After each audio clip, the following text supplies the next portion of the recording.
Bom dia a todos, graça e paz do Senhor Jesus seja com todos nós. Uma ótima terça-feira para todos. Hoje é dia 18 de abril de 2023. Seja muito bem-vindo ao nosso devocional de hoje. E nesta terça-feira, dando sequência aí à nossa maratona de leitura bíblica, vamos falar de Ezequiel capítulo 19, 20 e 21. E o texto que eu separei hoje, já vou ler logo para a gente poder entrar aqui no devocional, é o texto que está no capítulo 20, a partir do versículo 42 até o 44. Então, Ezequiel 20, do 42 ao 44, que diz assim: Vocês saberão que eu sou o Senhor, quando eu os trouxer para a terra de Israel, a terra que, de mão erguida, jurei dar aos seus antepassados. Ali, vocês se lembrarão da conduta que tiveram e de todas as ações pelas quais vocês se contaminaram e terão nojo de vocês mesmos por causa de todo o mal que fizeram. E saberão que eu sou o Senhor, quando eu tratar com vocês por amor ao meu nome e não de acordo com seus caminhos maus e suas práticas perversas, ó nação de Israel, palavra do soberano, o Senhor. Bom, o texto aí é altamente rico, né? Muito rico e muito profundo também, mas vamos entender aqui o contexto do qual se dá aqui esse texto. Lembra que Ezequiel ele está em uma série de profecias diretas aos líderes e ao povo de Judá. Ele faz algumas analogias aí nos capítulos anteriores. Ele vai falar, por exemplo, da analogia da prostituta, depois ele vai falar da analogia do leão, da leoa. Ele vai usar algumas analogias. Só que do capítulo 21 em diante, aliás, do capítulo 20 em diante, o que Ezequiel vai fazer? Ele vai fazer uma espécie de retrospectiva histórica do povo de Deus. Ele vai mostrar que desde que o povo foi retirado lá do Egito, eles continuaram a desobedecer ao Senhor e continuaram a buscar outros deuses. Então o que Ezequiel faz é um olho no passado para dizer o seguinte: olha, Deus tirou vocês do Egito, Deus trouxe vocês para essa terra que mana leite e mel, mas vocês continuaram adorando outros deuses. Mesmo Deus fazendo a parte dele no pacto, vocês romperam o pacto e continuaram em desobediência. E aí o que Ezequiel vai concluir dizendo o seguinte: bom, vocês vão ser levados para uma outra nação. Antes para o sul, o Egito, agora vocês vão ser levados para uma nação do norte. E Deus promete agora um novo êxodo. O mesmo êxodo que havia acontecido lá no tempo de Moisés acontecerá novamente no futuro muito breve. O que Deus está falando aqui é que vai existir uma nova dinâmica, um novo cenário, mas Deus continua o mesmo. Por exemplo, Deus, ele se lembra do pacto. Olha aí o que diz o versículo 42, então, do capítulo 20. Vocês saberão que eu sou o Senhor quando eu os trouxer para a terra de Israel. Olha a promessa do novo êxodo. Quando eu trouxer vocês de novo para essa terra. A terra que, de mão erguida, jurei dar aos seus antepassados. A terra que eu tenho uma aliança, eu tenho um pacto com vocês.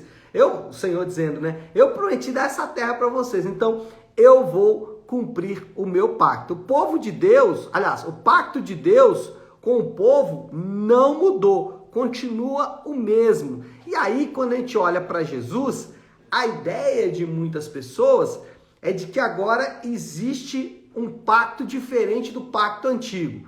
Jesus sim veio fazer uma nova aliança, um novo pacto, mas esse novo pacto, ele não ignora o pacto do passado. Por exemplo, o pacto de Deus com o povo, qual era? De dar para eles uma terra. E o pacto de Jesus com o seu povo também é restaurar ou dar para esse povo, para o povo de Deus, um lugar de paz e alegria, um reino de paz e alegria, onde o próprio Senhor vai governar sobre eles. Então o ponto aqui é dizer que Jesus não veio mudar o pacto, ele veio afirmar o pacto. Por isso que em vários momentos você já vai ouvir Jesus dizendo exatamente isso. Eu não vim ignorar a lei, acabar com a lei. Eu vim cumprir a lei. Ou seja, eu sou aquele que vai colocar esse pacto em ação, que vai colocar esse pacto em andamento. Eu sou aquele que vai fazer com que esse pacto aconteça em sua plenitude. Então, nessa nova dinâmica, Deus continua o mesmo. Deus se lembra do pacto. Mas o povo também, nessa nova dinâmica, o povo se lembra de suas ofensas. Olha o que o povo de Deus deve fazer. Deus lembra do pacto. E o que o povo lembra? Versículo 43. Ali vocês se lembrarão da conduta que tiveram e de todas as ações pelas quais vocês se contaminaram. Terão nojo de vocês mesmos por causa de todo o mal que fizeram. A linguagem de Deus aqui é absolutamente dura, é uma linguagem que ofende ouvidos mais sensíveis, mas é uma linguagem muito direta. Deus lembra do pacto e o povo lembra da sua condição. E aí você pode achar isso estranho, nossa, mas o povo ficar se lembrando da sua condição. Nós não somos chamados a esquecer da nossa condição, esquecer do nosso passado. Não somos chamados a isso? Não somos chamados a isso. Ainda que de alguma forma as pessoas querem ensinar isso. Não, o povo de Deus é chamado para lembrar o tempo todo da sua condição. O povo de Deus é chamado em toda a Bíblia a rever a sua situação. Em nenhum lugar da Bíblia o povo de Deus é chamado para ignorar quem eles são e qual é a situação deles. E aí você já deve estar pensando, pastor, qual é a minha situação? Qual é a nossa situação como povo de Deus? Do que a gente tem que se lembrar? Do que não pode sair da nossa cabeça? Assim como aqui Ezequiel lembra o povo que eles devem se lembrar de alguma coisa, o que nós devemos nos lembrar? Será que é diferente do que o povo lembrou aqui? Não é diferente. Grosso modo, o que nós temos que nos lembrar? Nós somos, ao mesmo tempo, santos, e aí a primeira coisa que nós temos que nos lembrar é a nossa dignidade. O Senhor nos faz santos. O Senhor nos coloca em uma condição de filhos. Então, Deus nos coloca em uma condição de dignidade. Somos santos, mas, ao mesmo tempo, somos pecadores. Porque aqui existe uma tendência de nós mesmos de exaltar o fato de que somos santos e esquecer de que somos pecadores. Então, por exemplo, quando alguém vai dizer eu sou filho de Deus, a ênfase está em eu sou, mas a ênfase deveria estar no fato de que Deus nos torna agora filhos dele mesmo. A ideia aqui é uma ideia de resgate. Então, nós não podemos nos esquecer que nós somos santos, isso é dignidade, o Senhor nos faz santos, o Senhor nos faz aceitos, mas também somos pecadores. E isso é para mostrar a nossa extrema humildade.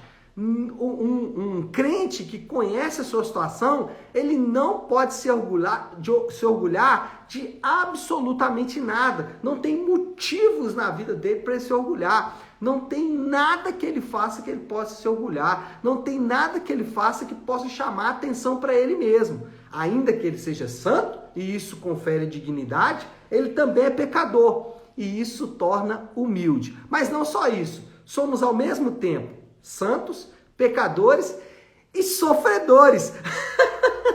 Santos, pecadores e sofredores. Se na santidade temos dignidade, se o fato de sermos pecadores temos humildade, o fato de sermos sofredores, isso traz consolo.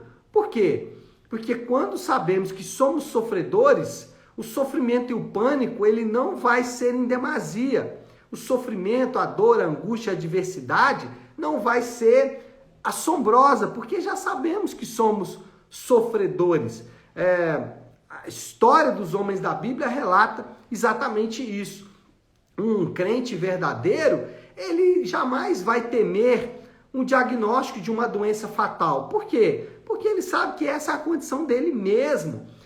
Um crente jamais vai lamentar em demasia uma bancarrota financeira. Por quê? Porque ele sabe que a condição dele é de sofredor. Então, nós somos, ao mesmo tempo, santos, pecadores e sofredores. O povo de Deus ali, ele precisava se lembrar da sua condição. E não podemos tirar os nossos olhos da nossa condição. E essa condição, santos, pecadores e sofredores, ela se encaixa em qualquer momento da nossa vida. Hoje, no seu trabalho, lembre-se sempre, ao tratar com seus amigos, ao tratar com seus clientes, ao tratar com seus superiores, ao tratar com qualquer pessoa no seu trabalho hoje, lembre-se sempre, você é santo, isso confere dignidade, mas você é pecador, isso confere humildade. E você é sofredor, isso confere consolo. Então, se hoje tiver uma notícia ruim, você não vai sofrer em demasia. E se tiver uma notícia boa, também você vai se alegrar, porque você sabe que você está tendo um consolo do Senhor. Bom, essa é a nova dinâmica de Deus. A dinâmica em que Deus lembra do pacto, o povo lembra das suas dores, o povo lembra da sua condição e, por fim, ainda, diante desse quadro, Deus promete agir com graça. Olha aí o versículo 44, que coisa linda. Versículo 44. E saberão que eu sou o Senhor, quando eu tratar com vocês por amor do meu nome e não de acordo com seus maus caminhos e suas práticas perversas, ó nação de Israel. Deus, ele simplesmente ignora os atos do seu povo e promete amor. Deus, ele simplesmente diz, olha, não vou levar em conta os seus atos maus, né? Eu vou agir com graça com vocês. Isso é uma promessa absolutamente absurda. E essa promessa, ela não está restrita a esse povo ali vivendo naquela época, no período de Ezequiel. Essa promessa, ela é para mim e para você hoje. Deus promete agir com graça. Eu começo sempre o devocional dizendo, graça e paz do Senhor Jesus, ou seja, nós declaramos e vivemos essa graça o tempo inteiro. E aí, o que isso significa? Que não precisamos convencer a Deus a nos amar. Não precisamos fazer coisas para Deus nos amar, falar coisas, pensar coisas, sei lá, qualquer outra atitude que você possa pensar, que de alguma forma possa convencer a Deus a te amar. Não faça isso, né? O Senhor já te ama, o Senhor já prometeu aqui e em outros lugares que Ele agiria com graça. Então, Deus, Ele não nos trata de acordo com o nosso bem ou o nosso mal inerente. Não nos trata. E isso é maravilhoso, isso é graça, e essa graça aquece profundamente o nosso coração. Deus, ele é gracioso com o seu povo. Foi gracioso aqui, foi gracioso lá na saída, no primeiro êxodo, né, lá na saída do Egito, e é gracioso hoje conosco também. Ele promete nos amar, ele promete cuidar do seu povo, independente das suas más condutas. Pastor, então eu não preciso me preocupar muito com as minhas condutas? Aí você deve se preocupar mais ainda. Porque como você pode tratar com desprezo alguém que te tratou com tamanha graça? Não faz muito sentido, não é isso? Bom, vamos caminhar aí já para o fim? Deixa eu concluir aqui. Qual é a moral da história?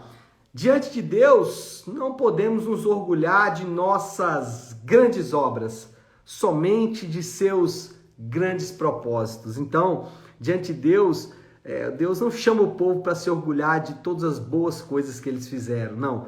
Deus chama o povo a prestar atenção nas suas grandes obras e a prestar atenção na sua atual situação. E qual é o desafio do Léo, a aplicação final aí para essa terça-feira? Bom, a aplicação final é uma só, né? Lembre-se da sua condição, hoje e em todo o tempo. Qual é a nossa condição? Salvos, pecadores e sofredores.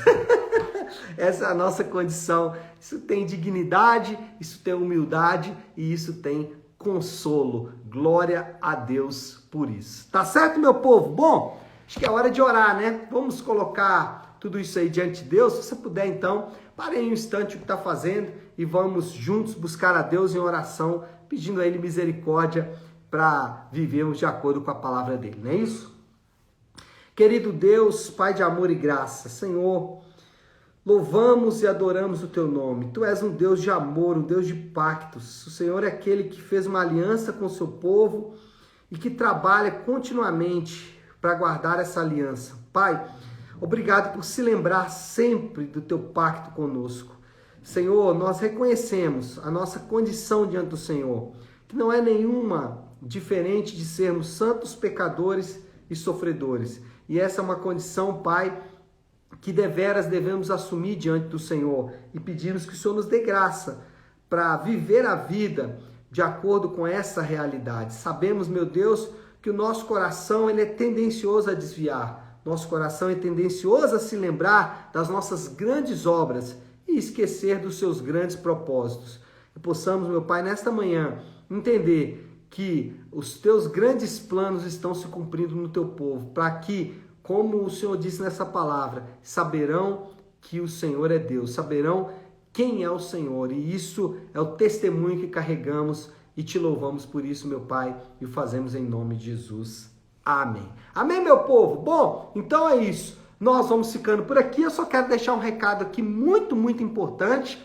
Essa semana nós temos aí um feriado e nós somos convidados, eu e a pastora Flávia, para estarmos com alguns amigos muito especiais ali de Juiz de Fora. Então, a partir de amanhã não teremos aqui o devocional até na próxima segunda-feira. Então, retornamos com o devocional na segunda-feira, nos próximos 3 dias aí. Então, não teremos o devocional aqui, mas continue a maratona bíblica, continue lendo aí o texto de Ezequiel e na semana que vem nós retornaremos então com a nossa maratona bíblica aqui ao vivo, tá certo? Então amanhã, quarta não tem, quinta não tem, sexta também não, retornamos na segunda-feira, tá bom? Deus abençoe a todos, uma excelente terça-feira, fiquem com Deus.